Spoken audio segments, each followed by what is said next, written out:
Irerekomenda raw ni Finance Secretary Ralph Recto kay Pangulong Bongbong Marcos na ipahinto na ang mga pogo sa bansa.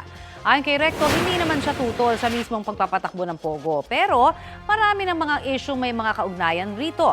Malaki rin daw ang impluwensya sa kanyang desisyon ang sinalakay na pogo sa Bamban at Porac na iniuugnay sa mga ilegal na aktibidad gaya po ng human trafficking. Wala pang pahayag ang Malacanang kaugnay niyan. Pero dati nang sinabi ng Pangulo na wala ng saysay na manatili pa sa bansa ang mga pogo kung talagang masama ang epekto ng mga ito sa lipunan. Kapuso, para sa mga maiinit na balita, mag-subscribe sa GMA Integrated News sa YouTube. Sa mga kapuso naman abroad, subaybayan nyo kami sa GMA Pinoy TV at sa www.gmanews.tv.